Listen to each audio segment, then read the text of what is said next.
Well, I came across a documentary here on Japan's invasion of China, and I'm going to make a series of videos analysing this because it's a very important thing to understand.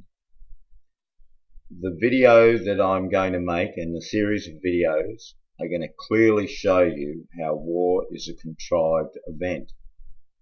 War is a Masonic pantomime, and if there's ever a war that you can easily pull apart on this basis, it's the Japan invasion of China in the 1930s of the 20th century. So please stay tuned to the Nuclear Hoax channel, Nuke Hoax, because that's where the videos will be up, and I'll tell you what, you'll be amazed. And I'll just point out a couple of things here. Look, why we fight. A series of 7. It would always be, wouldn't it? 7, in case you didn't know, is Zayin in Phoenician Hebrew. That stands for the weapon, the mind weapon. And here it is, straight in your face. Yes, just listen to this next bit. This next bit shows you how they say that what thousands of years couldn't achieve, a united China, what Sun Yat-sen couldn't achieve, and Chiang Kai-shek dreamed of, the Japanese gave them. You see, they use all this mind control one way or another in this whole event. Just listen to this.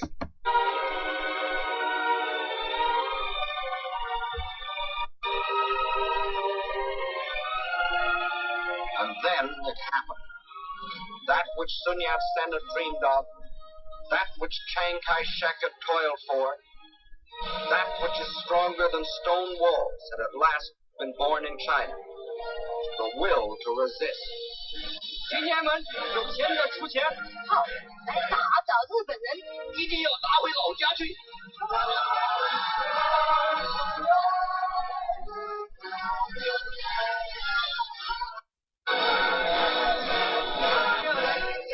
Their last Nice skull and crossbones. So stay tuned. Yes, I want to show you this just before we go to 34. But yeah, stay tuned because this series will really break this apart, and this can apply to all other events you'll find. blow, the Japanese had accomplished what 4,000 years had failed to bring into being. A united China.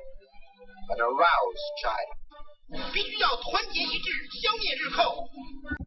Yes, their big thing they keep saying is space for time, and how they relocated China to the west, which is what they wanted to develop, obviously.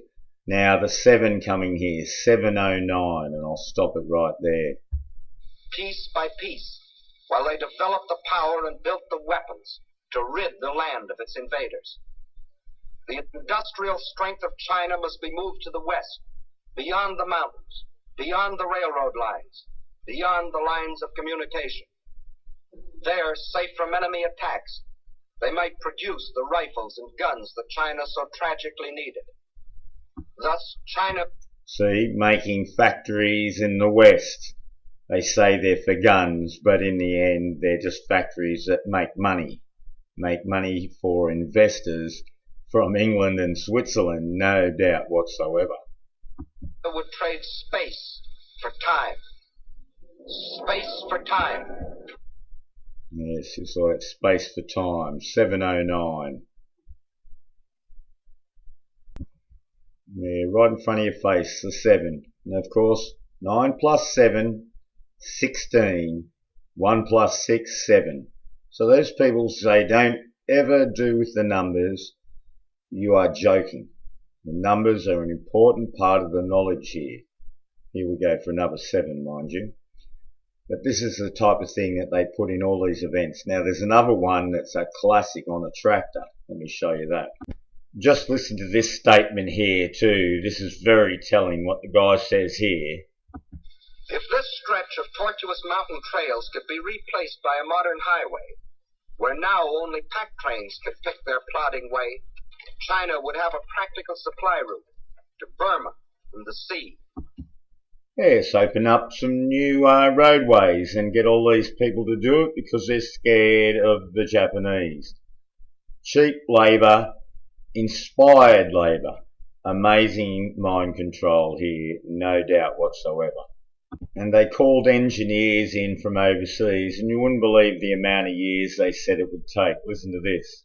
Completed in 6 or 7 years. 6 or 7, just so happens, eh? And if you have any doubts about the 7s, you just see 6s and 7s, and we have 34. We have a 34 and we have a bent 7 here. It's always there. It's everywhere, the 7 code. So stay tuned because there's a lot in this, and this you'll be able to show your friends and then they'll see how the war works. It's economic. It's creating new things and destroying old things. And it's just a blueprint job here in China in the 1930s and 40s, a la the Japanese involvement, a la the nationalists, and then ultimately Mao Zedong. And so I'll be covering all those in 3 videos about Japan and China. So get over that New Hoax channel and subscribe, and these will be up soon.